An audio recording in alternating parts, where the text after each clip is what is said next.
bienvenue dans cette vidéo, j'espère que vous allez tous très bien. Il est actuellement 7h24, c'est très rare que je me lève aussitôt. Je suis pas du tout un lève-tôt, au contraire, je dors plutôt assez tard, je vais me coucher tard, je me lève tard. Et comme tu as pu le voir dans le titre de cette vidéo, aujourd'hui c'est un jour très spécial, c'est un truc que j'attends depuis super longtemps, que je veux depuis super longtemps, donc c'est un objectif qui va vraiment se réaliser dans ma vie. Aujourd'hui, je vais chez le notaire ici en Espagne à Marbella pour aller signer l'acte justement de mon premier appartement ici en Espagne. Donc pour moi c'est une grosse étape. Pour ceux qui me suivent depuis un petit temps, vous savez que j'ai déjà acheté quelques biens en Belgique à but locatif, mais celui-ci c'est vraiment un appartement, une résidence secondaire on va dire. Au moins comme ça je pourrais aller dedans quand je veux. Et pour tous ceux qui me posent aussi la question de pourquoi est-ce que j'achète un appartement, etc. Tout simplement parce que ça me fait kiffer, parce que je kiffe Marbella, mais aussi c'est aussi un but d'investissement parce qu'il faut savoir que chaque année quand je vais à Marbella, j'y vais souvent. Et quand je fais le compte des hôtels que je prends, des appartements que je loue, etc., ça fait un beau petit montant à la fin de l'année et c'est vraiment de l'argent jeté par la fenêtre et qui est gaspillé d'un point de vue purement investissement. En ayant un appartement, même en faisant un crédit, si tu rembourses tous les mois, à la fin du compte, à la fin de l'année, ça va quand même te coûter moins cher que si tu te prends des hôtels 4-5 étoiles ou des beaux appartements en haute saison qui vont te coûter très cher, aux alentours de 250-300 € la nuit minimum, et certains hôtels qui vont même coûter parfois plus cher quand tu veux te faire plaisir. Donc c'est pour ça vraiment que j'ai acheté cet appartement-là. En plus de ça, en fait, il faut savoir que l'appartement que j'ai acheté, c'est une saisie bancaire. Donc une saisie bancaire, ça veut dire que généralement les prix sont en dessous des prix du marché. Donc l'appartement, je l'ai acheté à 280 000 €.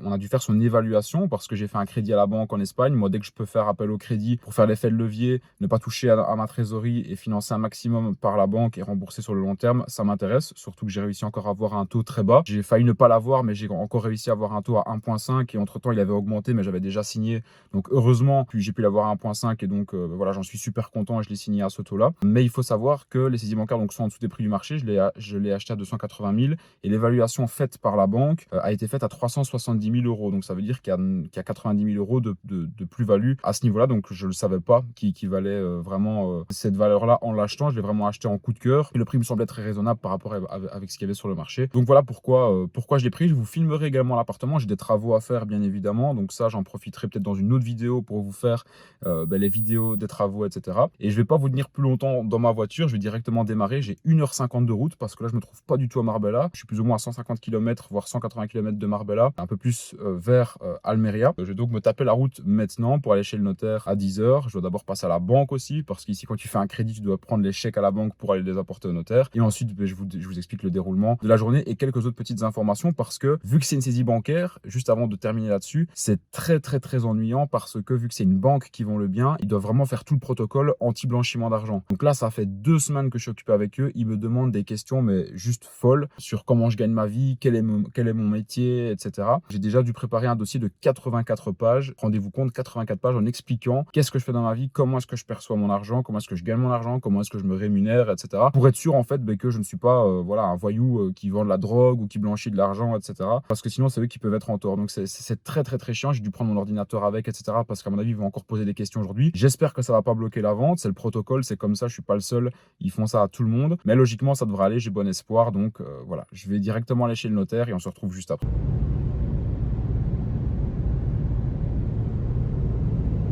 Et voilà les amis, il est actuellement 23h28 de retour du coup à mon appartement. J'ai passé pas mal de temps sur la route aujourd'hui, un peu plus de 3h30 parce que j'ai eu un autre rendez-vous juste après. Pas mal passé de temps entre la banque aussi et le notaire parce qu'il faut savoir qu'ici en Espagne c'est pas comme en Belgique et en France, c'est beaucoup plus à la cool à tout niveau en fait d'un point de vue administratif, etc. Et donc quand on te dit d'arriver à 10h quelque part pour un rendez-vous pour signer un papier, il faut toujours ajouter environ 1h30, 2h en plus pour pouvoir, voilà, pour pouvoir signer. Donc en fait je me suis levé à 6h et j'ai eu fini finalement tout aux alentours de 15h quand j'avais fini de tout signer, etc., etc. Donc me voilà ici avec les clés de l'appartement, tous les documents ici, mais bon, ça sert à rien que je vous les montre parce que ça va être une perte de temps et puis il y a pas mal d'informations confidentielles aussi, que ce soit sur moi ou bien sur l'appartement, les comptes bancaires, etc. Donc voilà, ça sert à rien que je vous montre tout ça. J'ai pas non plus filmé chez le notaire, à la banque, etc. parce que j'étais tellement dans mon truc que ça servait à rien non plus. Le plus important, c'est que je vous partage des informations intéressantes par rapport justement au fait d'investir dans l'immobilier l'immobilier en Espagne parce que j'ai appris des nouvelles choses mais qui sont pas mal intéressantes. Et justement, sur Instagram, suite à des stories que j'ai mis juste après avoir signé, etc., il y a pas mal de gens qui m'ont dit que c'était intéressant que je partage ça sur YouTube. Donc, il faut savoir plusieurs choses. C'est que ici, quand tu investis dans un bien en Espagne, tu as deux possibilités. Soit tu rachètes justement, tu achètes un bien neuf, ou bien soit qui est en promotion immobilière, ou bien soit tu achètes un bien particulier, donc un bien d'occasion, ou encore tu peux acheter un bien en saisie bancaire. Donc moi, ce que j'ai fait, c'est que j'ai acheté donc mon bien en saisie bancaire. Et donc, quand tu passes dans une saisie bancaire, comme je le disais au début de vidéo, c'est beaucoup plus complexe d'un point de vue administratif. Donc, tu vas gagner de l'argent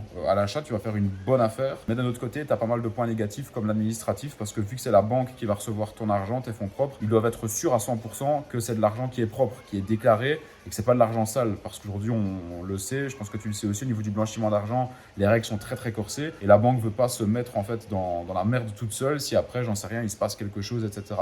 Donc du coup, pendant pratiquement 3 semaines, j'ai envoyé des documents tous les jours sur voilà, comment est-ce que je gagnais mon argent, quelle était mon activité. J'ai dû prouver plein de transferts qui étaient supérieurs à 5 000 euros, autant en privé que en professionnel, donc de mon compte privé que mes comptes professionnels. C'était assez ennuyant, mais bon, c'est le prix à payer pour justement pouvoir faire une bonne affaire et acheter une saisie bancaire. Donc voilà, tout ça est fait et je suis vraiment content parce que c'est mon premier appartement en Espagne et très honnêtement, je ne sais pas pourquoi, mais je suis beaucoup plus heureux d'avoir fait l'acquisition de ce bien-ci que mes autres biens en Belgique. À mon avis, c'est parce que c'est au soleil, c'est dans un cadre beaucoup plus idyllique, dans un cadre plus paradisiaque et donc je suis beaucoup plus heureux d'avoir fait l'acquisition de ce bien-ci que tous les autres que j'ai pu faire en Belgique. Donc au niveau du prix d'achat, comme je l'avais dit, donc je l'ai acheté 280 000 euros. Il faut savoir que tu as plus ou moins toujours 10% de frais de notaire, hein, de frais de notaire, comme on peut dire, les droits d'enregistrement, etc. en Belgique ou en France. Et ce qui se passe, c'est que tu as des impôts à payer à l'État et les impôts donc, sont équivalents à 7% sur le prix d'achat. Donc c'est-à-dire que je vais payer 7% sur les 280 000 euros. Sauf que vu que c'est une saisie bancaire, j'achète le bien en fait en dessous du prix du marché. Et le prix du marché n'est pas du tout équivalent à 280 000 euros. La valeur en fait du bien qui a été faite par la banque, parce que la banque est obligée de faire une valeur, donc comme je l'avais dit, 370 000 euros, donc soit 90 000 euros plus cher que le prix d'achat. Il y a également une autre valeur qui est la valeur fiscale du bien immobilier que j'ai connu aujourd'hui qui est de 350 000 euros. Donc il faut savoir que finalement les 7% que j'ai payés sur les 280 000 euros représentaient approximativement 19 000 euros. Donc c'est-à-dire que j'ai dû payer donc 19 000 euros d'impôts à l'État pour pouvoir acheter justement ce bien-là. Mais il faut savoir que ces 7%-là ont été recalculés non pas sur la base de l'achat, donc non pas sur la base des 280 000 euros, mais bien sur la base de la valeur fiscale, donc c'est-à-dire la valeur réelle fiscale du bien qui est donc de 350 000 euros. Donc c'est-à-dire que je vais devoir payer 5 000 euros en plus de taxes à l'État espagnol parce que vu que je l'achète en dessous du prix du marché, on va dire qu'il y a une correction et que je vais devoir payer en tout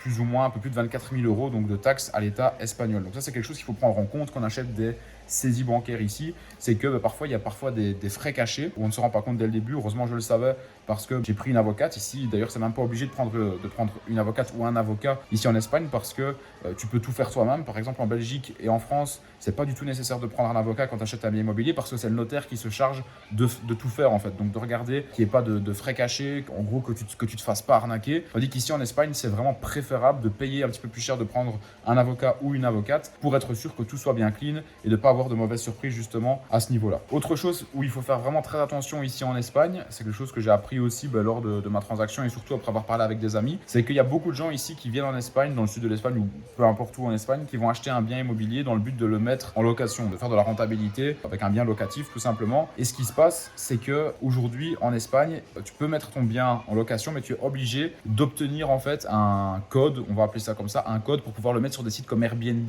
comme Booking, etc. Et ce qui se passe, c'est que tous les biens n'ont pas justement ce code-là, n'ont pas, on va dire, ce certificat-là pour pouvoir le mettre en location. Généralement, les gens ne se renseignent pas là-dessus parce qu'ils ne savent pas justement que ça existe. Et donc, j'ai déjà entendu des histoires avec des gens qui achètent des biens et une fois qu'ils ont le bien, ils disent « Ok, je vais le mettre en location » et finalement, ils se rendent compte qu'ils ne peuvent pas le mettre parce qu'ils n'ont pas justement, on va dire, ce certificat-là pour pouvoir le mettre en location. Et pour pouvoir avoir ce certificat-là, il faut faire une demande. Et une fois qu'on a fait cette demande-là, on n'est même pas sûr justement d'avoir l'autorisation de pouvoir mettre en location son bien. Donc ça, il faut faire vraiment très très attention. L'Espagne, c'est pas comme la Belgique et la France. Il y a beaucoup de choses cachées que les gens ne connaissent pas parce qu'ils sont étrangers au pays. Et il y a beaucoup de gens qui ont perdu beaucoup d'argent justement à cause de ces règles-là qu'on ne connaît pas et qu'on ne nous dit pas souvent pour justement pousser à la vente. Et après, voilà, tu te débrouilles et si tu as des problèmes, nous, on t'a vendu le truc, on n'est plus responsable, quoi. Alors, on m'a aussi posé pas mal de questions au niveau des charges communes. Combien est-ce que ça coûtait ici en Espagne, du côté de Marbella? Alors, du côté de Marbella, c'est vrai que les prix sont assez élevés, surtout dans les nouvelles urbanisations, même dans les plus anciennes, parce qu'il y a pas mal de choses à entretenir, comme les jardins, etc. Il faut savoir que moi, je tourne aux alentours des 300 € par mois de charges mensuelles. Alors, ça peut paraître beaucoup, mais c'est ce qu'il y a dans toutes les urbanisations, et même des urbanisations, c'est à 500 €, à 600 € pour des trucs vraiment très très haut de gamme, très luxueuse. Et donc ça, c'est pour tout l'entretien, pour les personnels qui vont nettoyer les piscines, etc. Et ça, tu peux rien y faire, tu es obligé de les payer, sinon tu ne peux plus profiter justement des communs dans ton urbanisation. Donc voilà pour cette vidéo. Je pourrais encore en parler pendant pas mal de temps, mais comme ça, vous avez l'essentiel et c'était un petit peu plus, je ne vais pas dire en format vlog, mais en mode spontané. Je pense que je vais faire de plus en plus aussi de vidéos comme ça parce que je sais que ça vous plaît avec des informations intéressantes. C'est vrai que le cadre n'est pas top parce que je filme ça voilà, dans le salon, etc. Mais au moins, vous avez toutes les informations et je pense que ça peut servir à plusieurs personnes qui souhaiteraient justement investir, et bien par exemple en Espagne et dans d'autres pays que la France, la Belgique et la Suisse. Donc voilà pour ça, mais encore une fois, vraiment, je suis super content parce que c'était un objectif que j'avais depuis longtemps. Il y a déjà 2 ans, j'avais signé pour un appartement, mais j'ai perdu 6 000 € parce que c'était une arnaque. Et encore une fois, j'étais mal entouré à ce moment-là, j'avais pas pris les bonnes personnes autour de moi et c'est pour ça qu'ici j'ai voulu faire les choses bien, pour ne plus perdre 6 000 € bêtement et vraiment aller au bout du process et être sûr qu'il n'y avait pas des frais cachés, etc. Parce qu'encore une fois, il faut être très méfiant en Espagne parce que les gens, tout ce qu'ils veulent, c'est de prendre l'argent des étrangers et puis basta, s'il y a un problème, après, ils sont plus responsables. Donc ça, il faut faire vraiment très attention là-dessus. Maintenant, ce qui va se passer, c'est dans mon appartement, ça va être place aux travaux, tout simplement. J'ai déjà quelques idées de ce que je vais faire. Je vais certainement casser des murs pour agrandir, pour avoir vraiment un espace de vie encore plus grand, etc. D'ailleurs, je vous filmerai ça dans une autre vidéo une fois que les travaux seront en cours. Et au niveau de l'appartement, donc c'est un appartement de 120 mètres carrés avec 2 terrasses, une terrasse au niveau de la cuisine, une terrasse donc au niveau de la cuisine qui donne sur la montagne, une terrasse au niveau justement du living qui donne sur la mer et sur Gibraltar.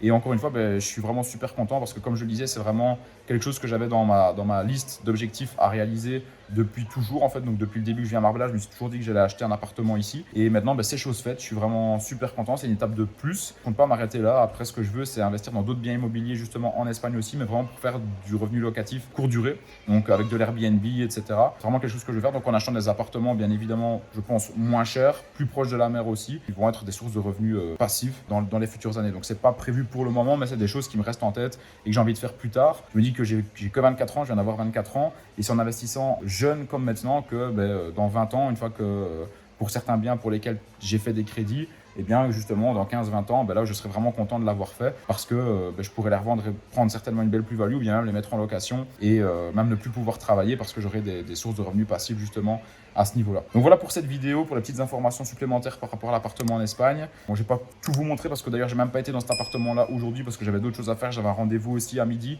où j'étais manger justement avec un pote qui est dans l'immobilier aussi. Mais les travaux vont bientôt commencer dans quelques jours. Je vous filmerai tout ça, je vous filmerai l'avancée parce que je pense que ça va vous plaire aussi en vous budgétisant, en vous montrant justement combien ça coûte de faire des travaux, combien ça coûte de meubler aussi, parce que finalement c'est quelque chose, pas dire que je fais au quotidien, mais qui fait partie de ma vie aussi l'immobilier, même si je ne suis pas à temps plein là-dessus. Je pense que ça va intéresser pas mal de personnes.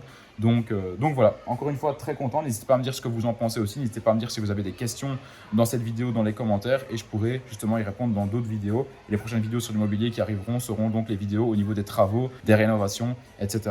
etc. Et je vous montrerai comment est-ce qu'on peut changer totalement un appartement en faisant quelques petits détails, quelques petits travaux qui vont faire prendre de la plus-value finalement aussi à l'appartement en changeant quelques petites choses qui peuvent vraiment faire une grosse différence au niveau de la plus-value et de la revente, même si bien évidemment mon but n'est pas de revendre le bien, c'est d'y vivre et d'en profiter, mais peut-être qu'un jour si je le revends, au moins comme ça ce sera fait et je pourrai le revendre avec normalement une belle plus-value. Donc voilà pour cette vidéo, j'espère que ça vous a plu.